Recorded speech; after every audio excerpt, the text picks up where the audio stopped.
Hi everybody, my name is Luis Gutierrez and welcome to another episode of the Geek Press. Today we got a lot of news, but I'm only going to cover only a few things today because after all I am just one person and I can only do so much by myself. But what we are going to talk about is the Xbox Series X smart delivery features, the new details that we got, as well as the new Star Wars game, Star Wars Squadron. Now first things first, we're going to talk about the new Star Wars game. After a week of EA teasing us about this, we finally got some details on this game.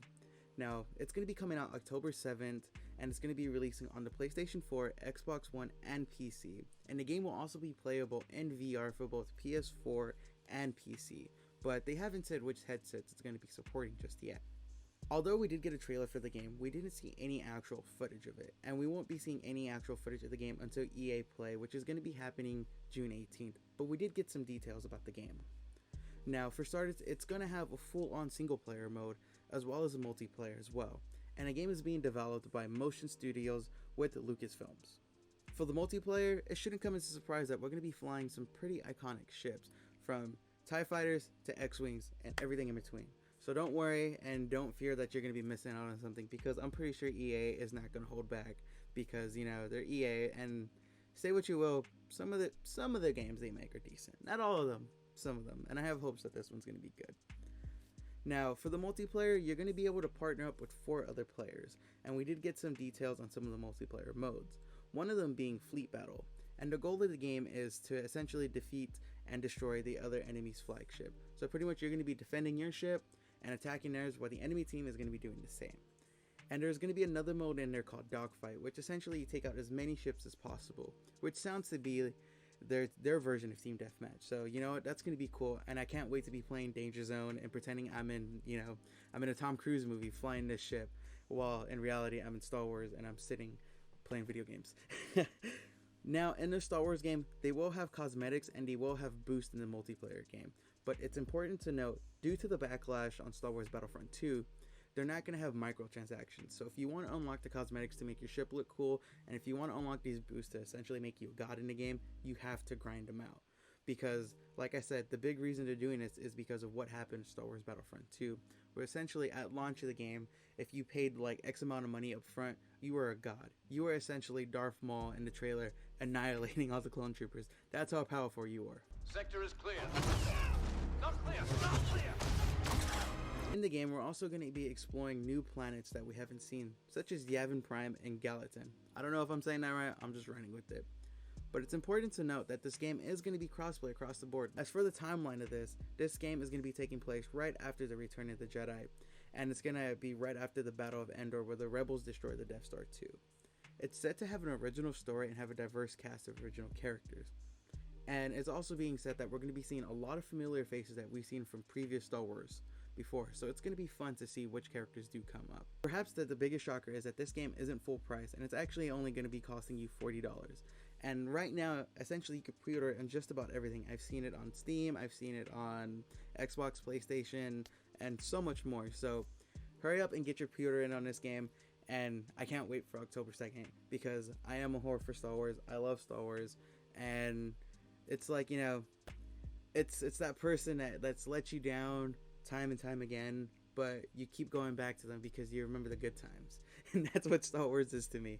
To jump ship into something else completely different, not talking about your exes disappointing you, is going to be the Xbox One Smart Delivery feature. So previously, before, we got some details about the Xbox Smart Delivery. Now, for those who don't know, the Xbox Smart Delivery is a feature that pretty much all the first-party games and some third-party games are going to be implementing. What it is, essentially, if you bought Halo Infinite on the Xbox One, it will carry over and you will have a copy of Halo Infinite on the Xbox Series X for free. And it's not going to be a remastered version, it's going to be the current gen version.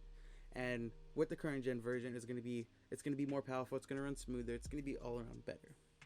And so this is a big feature, and it's super consumer friendly, and it's one of the things that's leaning me towards buying the Xbox Series X versus the PS4 at launch because of this feature. And it's really, like I said, it's really consumer friendly. Some of the biggest games that are going to be doing this is Halo Infinite, Cyberpunk, Assassin's Creed, Destiny, Dirt, Scarlet Nexus, and a list of other games too. But some of the details that we did get about this is that not only now do we know is that you essentially get a free copy of this, but all of the save data that you have on the Xbox One will carry over onto the Xbox Series X, so you don't have to worry about starting all over in campaign or unlocking this new cosmetic or whatever it may be, because it's all gonna carry over. It's also important to note that not all the games will have this feature day one. Cyberpunk being one of those. It won't have a Series X edition at the console launch, but it will port over the Xbox One version, and it's essentially going to enhance everything about it, and it's going to update it, so the transition is going to seem smoothly, and essentially you're going to be playing the Series X version of Cyberpunk on the Xbox One version. And even though you're carrying over the new game, you're not going to be losing your original one, so you're still going to have both of them as well. And one of the key things Xbox is known for is its backwards compatibility. Now, I know this may sound very similar to the Xbox backwards compatibility, but it is actually completely different. So think of it this way. When you have a backwards compatibility game, you are supporting that game to run on the current gen. But with Smart Delivery, they're essentially enhancing it and making it the current gen version of that. So it's not being supported, it's essentially a whole new game on top of that. So they're two different things, and I know they sound very similar and it can be very confusing at times, but I just want to clarify that. And now, since we're talking about backwards compatibility, the Xbox Series X at launch will have backwards compatibility, and because of that, they are saying that they're going to have thousands of games to play at launch. Now, I know today there was a lot of things that went on in the news regarding new games coming out, Animal Crossing cracking down on people, but like I said before, I am just one man, and I could only really do so much, and hopefully, I could get better at time management and covering more than like 2 stories at a time. But with all that being said, I want to thank y'all for watching me. I do have a WordPress, and it's essentially my scripts for what I read off of. I'm gonna be linking to the WordPress down below. If you guys give it a follow, I'd really appreciate it, because I feel like at the end of the day I'm more of a writer than I am a camera person, which, even though this defeats the purpose of me saying that, I do have a Twitch, and the Twitch is more, like a nonchalant version of myself. It's just me playing video games, and I'm just shit posting and just goofing around. And I do have a Discord as well. I don't post the Discord links publicly because, there are trolls and whatnot. But so if you do want the Discord link, just comment in the video. Be like, hey, shoot me the link, and I'll shoot you the link. But they do expire after like an hour. But with all that being said, I want to thank all of you guys for watching me. Like I said, I am super grateful for all of you guys helping and supporting me through all of this.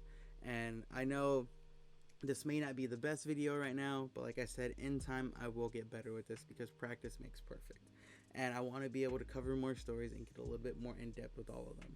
But again, I will get better at this, and I promise you that. And I hope you guys can see my journey to where, like, man, these edits were bad, to now, like, this dude's like an editing god, Eventually, one could hope that I could reach at that level. But with all that being said, I know I sound like a broken record because I said that like 6 times already. I hope y'all have a great day. I hope y'all have a great night. I love y'all, and thanks for watching me. I really appreciate it.